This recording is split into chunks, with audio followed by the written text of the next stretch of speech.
और रियासती दबाव के तहत जियो टीवी से ऑफर कर दिए जाने वाले सीनियर सहाफ़ी हामिद मीर ने एक मरतबा फिर से अपना पुराना मौक़िफ़ दोहराते हुए कहा है कि सहाफ़ियों पर हमले करवाने वाले पकड़े ना गए तो हम लोग उनका नाम लेने पर मजबूर होंगे। इस्लामाबाद में Pakistan federal union of journalist के ज़ेर एहतमाम आमिर मीर और इमरान शफकत की हालिया गिरफ्तारियों के खिलाफ किए जाने वाले मुजाहरे से खिताब करते हुए हामिद मीर ने कहा है कि पाकिस्तान में जब भी किसी सहाफ़ी पर हमला होता है उसे इंसाफ नहीं मिल पाता।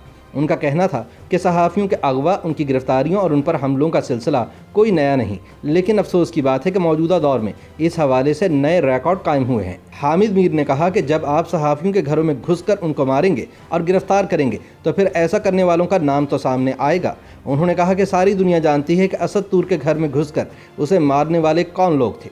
हामिद मीर का कहना था कि असद तूर पर हमले के बाद ये कहा गया कि अगले 48 घंटों में मुल्जिमान को गिरफ्तार कर लिया जाएगा, लेकिन अब कई महीने गुजर चुके हैं और मोतीउल्लाह जान और अबसार आलम के हमलावरों की तरह असद तूर के हमलावर भी नामालूम है। असद तूर के वाक़े को 2 महीने से ऊपर हो चुका है, ना तो लड़की का कोई भाई सामने आया है, ना को मुल्ज़म पकड़ा गया है। इसका मतलब ये है कि असद तूर के घर में घुसकर उसको फेंटी लगाने वाले आप ही थे। असद तूर के जो घर में घुसे उनका पता नहीं चला, हालांकि उनकी सीसीटीवी फुटेज थी।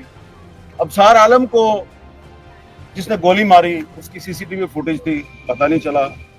मोतीउल्लाह जान को जिन्होंने उठाया सीसीटीवी फुटेज थी, आज तक नहीं पता चला।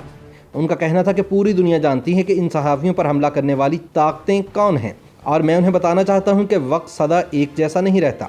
इक़्तिदार और ताकत हमेशा आपके पास नहीं रहनी, वक्त बदलना है और आपने भी परवेज़ मुशर्रफ की तरह कपड़े उतार कर मुल्क से बाहर भागना है। जब आप जाएंगे तो हम आप पर आवाज़ें नहीं लगाएंगे, क्योंकि जाना तो है आप। इस तरह परवेज़ मुशर्रफ गया ना, तो आपको भी तो जाना है। वक्त सदा कभी एक सा नहीं रहता, और याद रखो, ना इक़्तिदार हमेशा रहता है और ना ताकत हमेशा रहती है।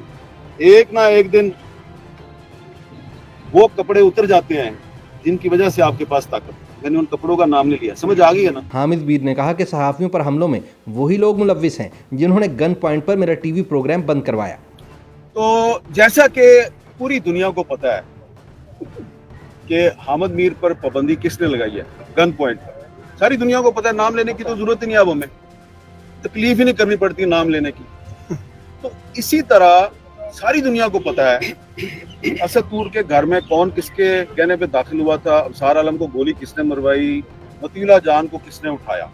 ख्याल रहे कि हामिद मीर को जियो ने मई में रियासती इदारों के खिलाफ सख्त जुबान इस्तेमाल करने के बाद ऑफेयर कर दिया था।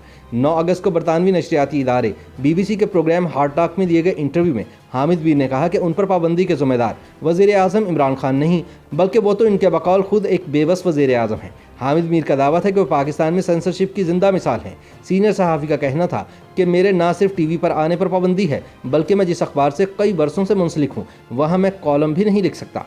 ख्याल रहे कि इस नोयत के इल्ज़ामात के जवाब में हुकूमत का ये मौक़िफ़ रहा है कि पाकिस्तान में सहाफ़ियों को मुकम्मल आज़ादी हासिल है और हुकूमत की जानिब से उन पर कोई दबाव नहीं डाला जाता। हामिद मीर का कहना था कि जब परवेज़ मुशर्रफ इक़्तिदार में थे तो मुझे टीवी पर बैन कर दिया गया, लेकिन अखबार में लिखने पर कोई पाबंदी नहीं थी। अब इमरान खान वज़ीर आज़म हैं और मेरे लिखने पर भी पाबंदी है। हामिद मीर ने कहा कि मैं कई हमलों में बच चुका हूँ, लेकिन कभी इंसाफ नहीं मिला।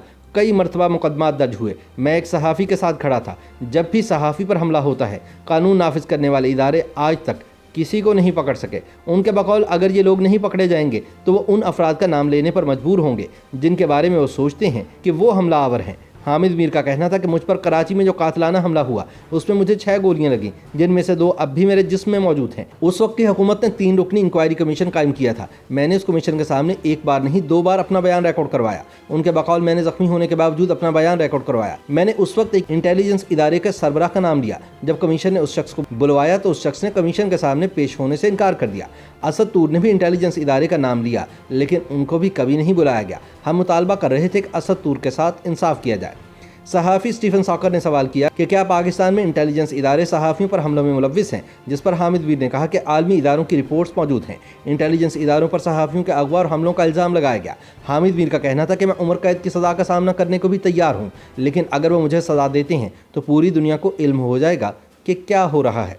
सबको इल्म है कि हामिद मीर के साथ क्या हुआ, सबको इल्म है कि हामिद मीर पर पाबंदी किस वजह से लगी। पाकिस्तान में कानून की बालादस्ती नहीं है। जंग और ये ग्रुप के बारे में एक सवाल पर हामिद मीर ने कहा कि मैं मायूस हूँ, लेकिन इस ग्रुप के सरबराह मीर शकीलुर रहमान लंबे अरसे तक हिरासत में रहे, उनको सुप्रीम कोर्ट से जमानत मिली और अब भी उनका नाम एग्जिट कंट्रोल लिस्ट में शामिल है। मेरे इदारे ने मुझ पर पाबंदी लगाई, लेकिन मैं उनकी पोजीशन समझ सकता हूँ। हामिद मीर का कहना था कि पाकिस्तान में जमहूरियत है लेकिन कोई जमहूरियत नहीं, पाकिस्तान में आइन है लेकिन कोई आइन नहीं, और मैं पाकिस्तान में सेंसरशिप की जिंदा मिसाल हूँ।